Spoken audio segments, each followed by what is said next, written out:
He brought his mistress to my hospital room. So I brought divorce papers and a $7 million surprise. Welcome, friends. Before we begin, take a moment to share your thoughts in the comments. What lessons you took from this story, what you'd have done differently. And if you haven't already, hit that like button and subscribe for more powerful true stories. Now let's talk about starting over when everything you built begins to crumble. My name is Naomi Grant. I was born and raised on the quiet edges of Ferguson, Missouri, where summers smelled like cut grass and train horns sang you to sleep at night. It was the kind of place where you waved at neighbors, borrowed sugar without asking, and believed love meant forever. At 26, I married a man named Darius Langston. He was 28, and we met at Harristow State in a history course that neither of us wanted to take. He made everything feel lighter, with his deep, warm laugh and the kind of hands that wrapped around yours like a promise. I believed he was my home, my safe place. By the time we said "I do," I had earned my teaching degree and a heart full of hope. But when Darius got a job offer in Charlotte, North Carolina, with a fast-growing construction firm, I shelved my dreams temporarily. We packed our little life into his beat-up '94 Crown Vic and started fresh.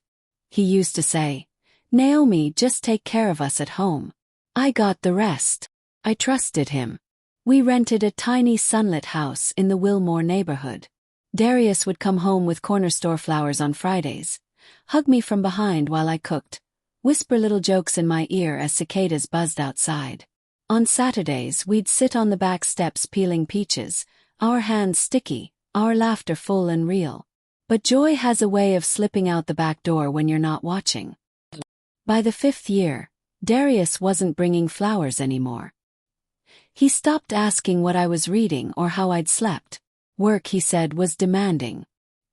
He came home late, smelled of the city, of streets and sweat and strangers. Something distant settled between us, and the man who once warmed my winters now froze entire rooms just by walking in. One night, the cornbread burned because the oven flickered out. He slammed his keys so hard on the counter the glass of sweet tea jumped. "All you do is stay home, how you mess up dinner," he snapped. I stared at the floor, spatula in hand, cheeks burning. That night, I slept facing the wall, my silence heavy and thick. The verbal jabs became routine. No more questions about my day. No more thanks for the meals I stretched when his checks were late. He started comparing me to other women. "You seen how clean Ms. Lane keeps her house? Why you think I stay out so long?" I prayed for children once. But over time I thanked God none ever came. I couldn't bring a child into a home full of slammed doors and echoing silence. Eventually Darius lost his job. Too proud, too quick to argue with supervisors. He bounced from one gig to another.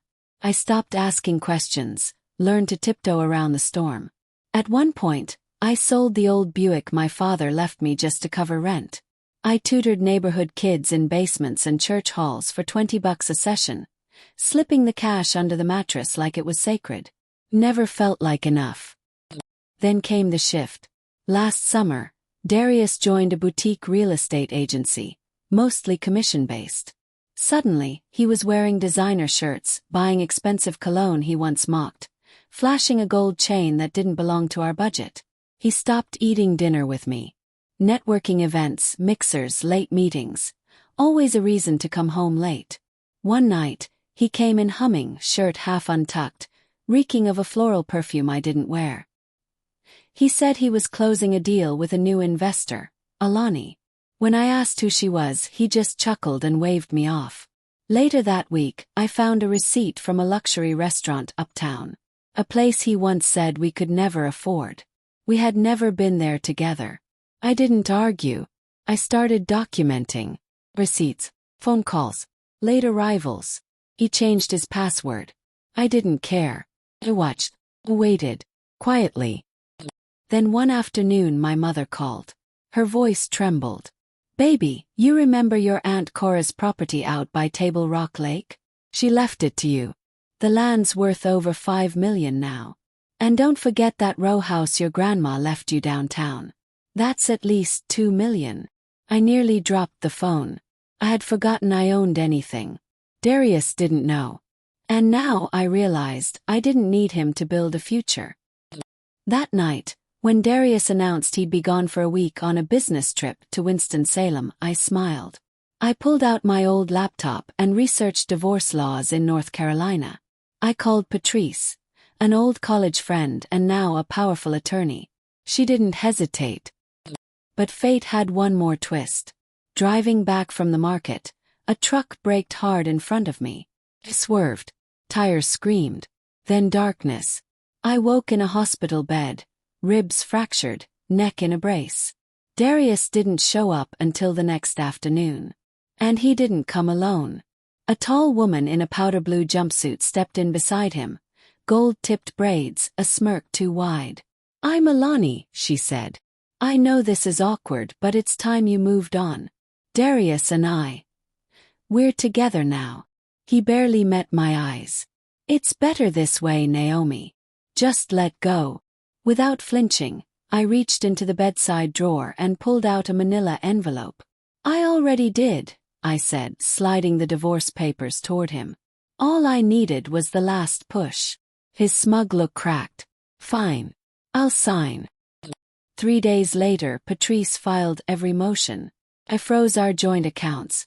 Darius tried to withdraw cash. Denied. He called in a rage. "You locked me out. Are you serious?" "Call Patrice," I replied. "Everything's legal now." Kesha, my oldest friend, flew in from Chicago. I told her everything. She raised an eyebrow. "Alani, I know her cousin. That girl's a professional hustler. Men are her stepping stones." Kesha made calls. Soon we had receipts, photos, Alani at fancy clubs, in private dinners with other men, bragging about bagging a guy with inheritance money. We brought it all to mediation. Patrice laid it out. $7 million in property, all inherited and therefore legally separate. Kesha dropped the folder with Alani's secrets. Darius went pale. "Alani, what is this?" She looked away. "I thought you had money." "You lied." "No, I needed out." 3 days later, Darius was unemployed. Fired for misusing the company card. Alani disappeared. Word was she'd moved to Atlanta, chasing her next target. I signed the final papers alone. No celebration. Just quiet resolve. I left the Wilmore house behind and drove west toward the lake. Aunt Cora's cabin stood like a memory. Weathered but strong. And as the morning light danced on the water, the final divorce papers arrived. Darius's name. Erased from every deed. I stood at the lake's edge and cried. Not because I was broken, but because I was free. This time my story was mine. Completely mine. If this story moved you, please like, comment, and share. And if you haven't already, subscribe and turn on the bell. We've got more stories coming. Stories of strength, betrayal, and the kind of healing that leaves no room for regrets.